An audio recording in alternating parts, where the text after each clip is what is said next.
Kelly. I I I love told it. you my intro was a little goofy, but we're talking about online donations and online fundraising. So, Fun. I've got this animation software that I used to use years ago for making fundraising videos, and What is I it?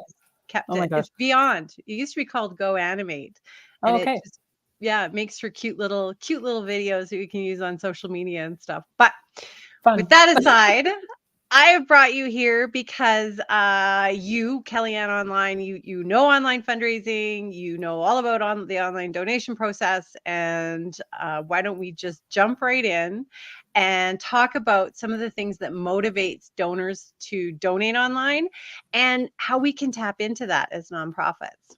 Sure. I've been thinking about this a little bit all week and just knowing we were going to chat. So it's kind of fun. But I think number one is just being able to connect, right? Like I know that sounds simple, but if there's anything I've noticed in the last, couple of years is that we're not necessarily, I say we as the ultimate we with nonprofits, but I just don't see enough communication out in the world. So call it email, call it social media, those sorts of things. I just don't see a ton of it. So that's something that certainly can, share interest. You can start to, engage from some of those posts and things like that. So that's probably number one. Number two, I love stories. I think that, nonprofits being able to share the stories of what they do and how they master, what they're doing all day long is something that can, just be told and somebody will react to those stories, showing empathy, things like that. So that's a good one. And then I think just, again, it's part of the connection issue, but discovering new opportunities, right? So when they get to a website, how are you sharing your value? Things like that that can really just spark some interest and, take the next step with the whole organization. So that's probably kind of, three of the things. I could go on, but we'll probably just leave it there. Yeah, well, I know business can teach us a bit if in the nonprofit sector, Mm, because there's that framework where people need to become aware of us. And then once they're aware, they need to become interested in what we do. mm, And then that funnel where we move them down and we increase that engagement along the way. And online fundraising offers a beautiful opportunity to spread our awareness and to totally. build that interest and engage with our community that, yeah. I agree. I think it's also about knowing your audience a little bit. So if you've already got one, certainly learning a little bit more about what makes them tick a little bit, what are they interested in? What parts of your organization are they interested in is something that I think is, we don't do enough of that kind of research. And I think there's some simple ways these days with any, not any, but many digital tools that are out there, certainly that we could learn about. So yeah.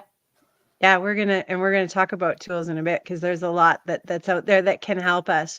Because when I just asked you what motivates donors to give online, and that's very true that different donors are motivated by Yeah, different things. totally. You like stories. I like stats. I love the stats. I want to know Cool. where the gaps are, and we're all Okay. different, and finding our main demographic and what their motivations are. Now I have questions for you, John. Oh, okay. Ooh, Like, this is a new one. how do we do these stats? Like, what's your favorite way for an organization when you work with them to gain the stats they need? Because that's something I don't see often either. Yeah, Google. There's Analytics, like, well, and there's the Google. Oh, now I'm not going to remember the name of it, but you can find scholarly articles on there nice. and really dig through and pick out some of that data. So I've worked with mental health organizations, addictions Mm, organizations, and there's so much good research out there that we can pull those totally. stats from, and then cite those sources. And speaking of AI, that's one thing that I have gone We haven't into spoken. ChatGPT and Yeah. asked, and then always double check, and I'm always sorely disappointed by some of the results. I mean, sometimes Mm, it finds stuff that I can't, but yeah. fun. Uh, That's how about awesome. you? Do you have another way of finding stats that Well, I would be maybe told by my researcher that I work with that I'm mad, but I love reading comments. I just think comments on social media, especially in groups or, any kind of stuff, you learn so much about what people are saying.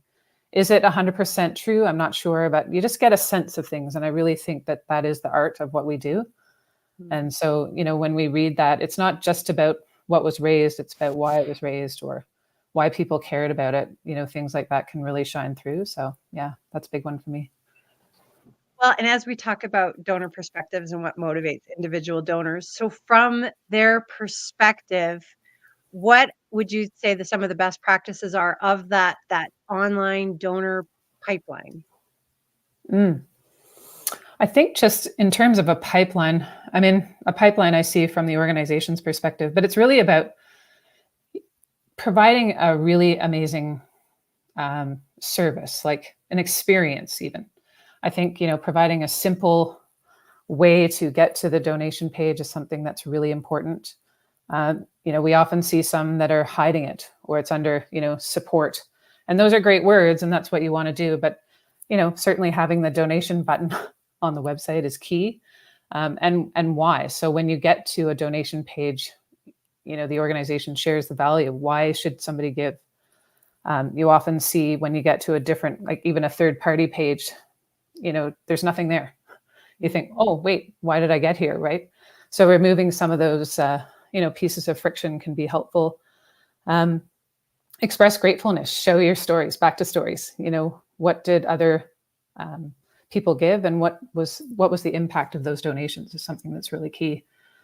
And just how, building long lasting relationships, I think, not one and done. There's certainly a lot of people that, kind of forget that you need to thank them. You need to include them in your community. And so those are areas that no matter what, every organization should be doing.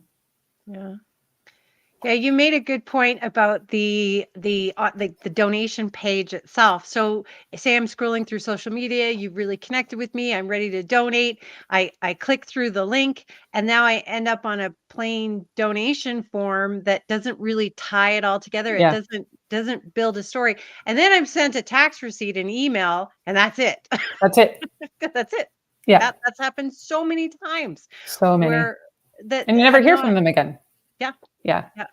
I think that's the number one. I'm often talking to my clients about starting with stewardship, especially if they haven't done it. So, we've all heard about the donor cycle. I still think it exists in online donations. The whole experience works, certainly from a retention standpoint and stewardship. It's just so important in all aspects of fundraising. So start from stewardship. That's my message today.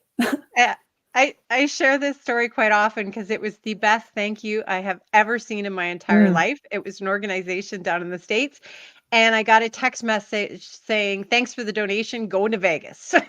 And then JK, right? And it was he obviously knew his demographic. He really knows his demographic, and he That's fun. knows that he can be funny and it's lighthearted yeah, and then I was on the email list. So of course I stayed on the email list and now get their campaigns and yeah, it That's was fun. great. Yeah. Yeah. Keep you coming back, right? What's so funny now? This little Well, things, right? and being memorable, right? That Mm. it's so hard to stand out in this crowded space. Yeah, that's a big part. Yeah. I was actually talking to my daughter about doing that, even just with jobs, right? Like there's so much online stuff, but I'm like, yeah, but stand out. How are you going to do that? Anyway, same thing goes. Yeah. Uh, That's well, great. what do you think some of the biggest mistakes that nonprofits are Mm. making in terms of their online fundraising?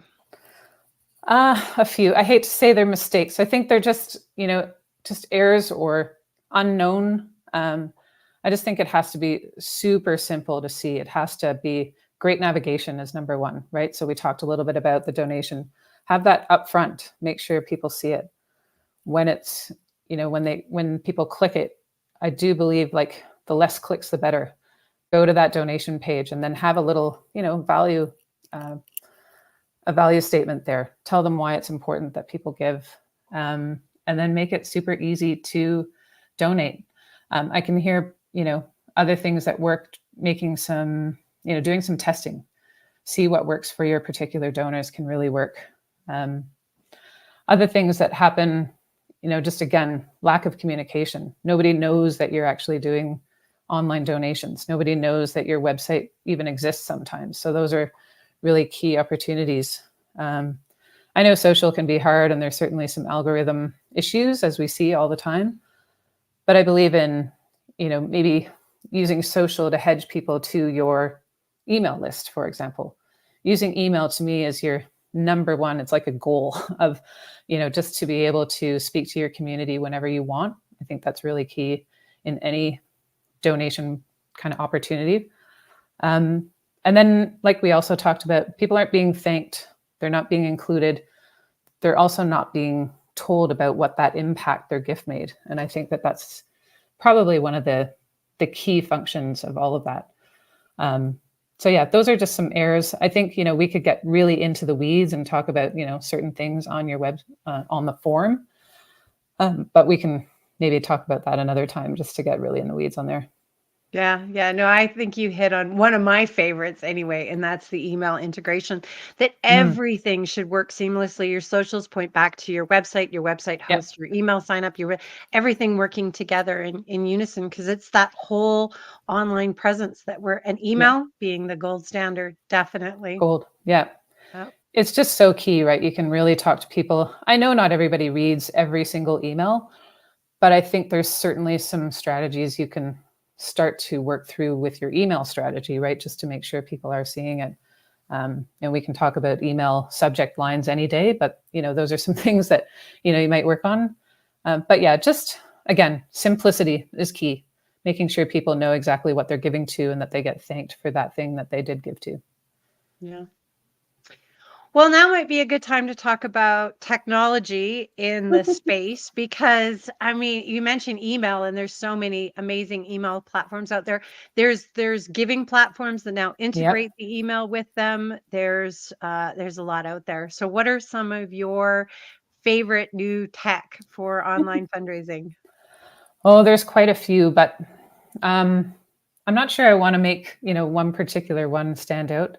Um, but I have to say, just in terms of doing any communicating, and I'm not a proponent of using AI for everything, like you're writing. Like I want it to be from you, but using it for an outline of your next appeal, using it for even putting the right words in the right places, things like that, that it can really support you.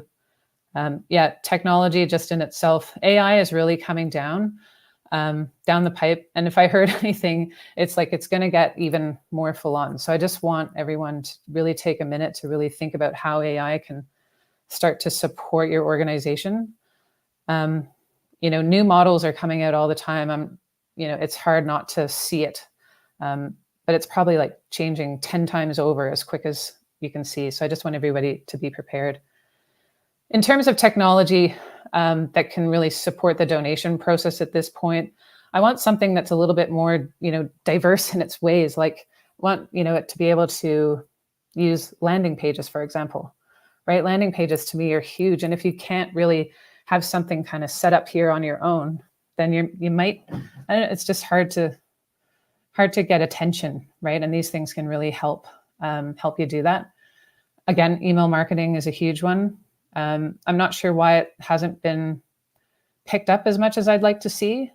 We use it, we collect emails, and I really want everyone to use them to communicate with people. Any ones that you've seen that might spark? I've seen, certain companies that I like, and I'm happy to suggest them if you're happy to do that here. Yeah, Um, we can throw a bunch of links down in okay, the video description for yeah, that because yeah, I know there's a few that I like. mm, I want to go on a rant for a second. sure, let's do it. Okay, 'cause so you and I started fundraising back Long time ago. years ago. Yeah, we're not gonna say how long. Yeah, And back then, websites are just starting to come out. And I remember yeah, nonprofits saying, it's a fad, we don't need it. Social media hit the scene and nonprofits were slow to adopt. So now AI has hit the scene, and I do not want to see nonprofits be so slow to adopt as yeah. as we were Or with against, websites. or Yeah. against, yeah. Yeah.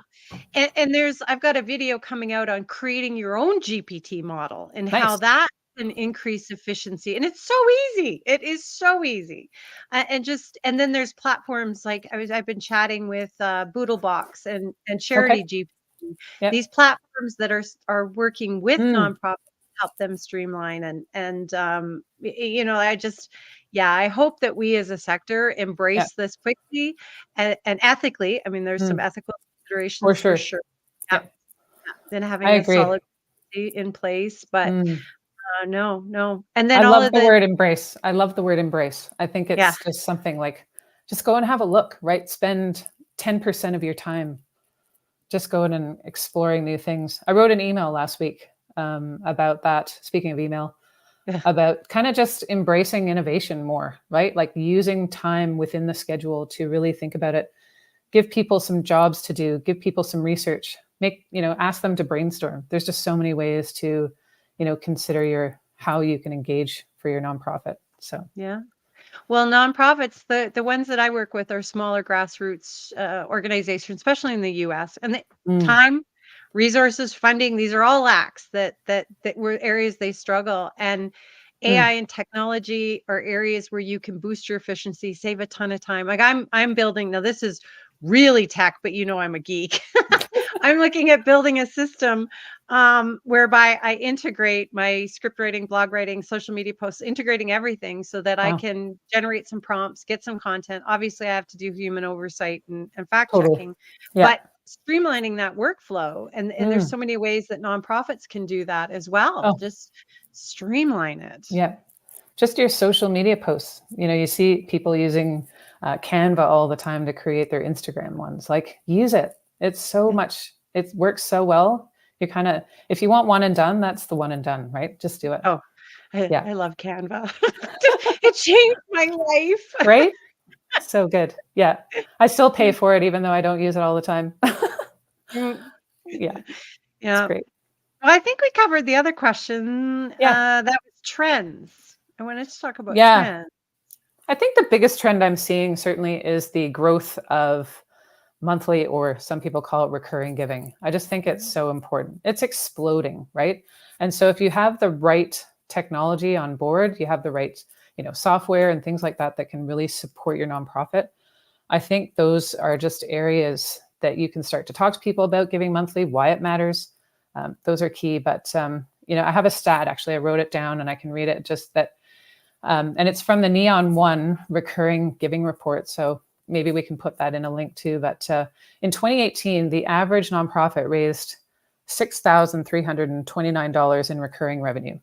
In 2022, they raised $15,469. Like, it's crazy. It's like 144%.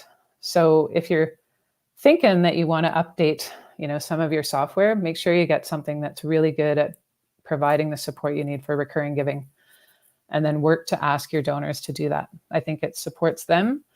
They can give over a certain time as opposed to one big chunk at a time. There's definite ways of supporting that process. So Yeah. here to recurring giving is the big one.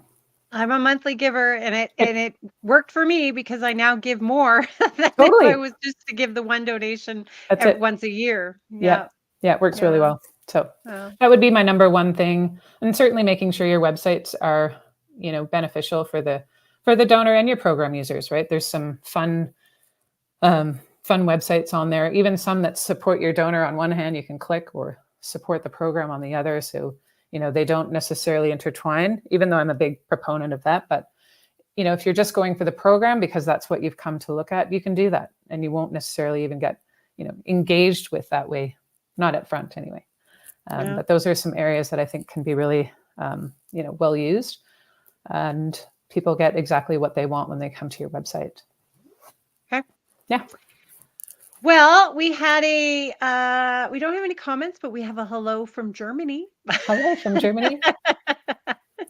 And now I'm going to list all your contact information in Perfect. the video description because you clearly do online fundraising, well, among Yep. other things. Yeah. And was there anything that you wanted to add before we wrap up? I know you're going to send me some of your favorite tech, and then Yep. I'll include some of mine, and we'll Mm, get a little resource list going. love it. Yeah. Yeah. No, happy to do that. I think, just keep trying stuff is my number one thing, right? Test it, use it, Yeah. and just see what happens. It's part of the brilliance of the kind of the digital side of life, right? You can change things as you go. They're not printed in stone, for a long time. And we can go back to our history, right? You'd have to print something and then you'd get it, you'd pay for the printing. You'd spend a fortune. You didn't want to make a change because you would find a spelling mistake, right? Yeah. Like just little things that happen. So I think, like the word embrace everything digital, and you will amplify your nonprofit. So that's Yeah. my biggest message. Well, thank you so much, Kelly. Thank It was you. lovely to see you again. And yeah, I will see everybody when our next video comes out. Love it. Thanks, Joanne. Yeah. Thanks. Yay, Joanne. Thanks for interviewing. It's great. Thank you.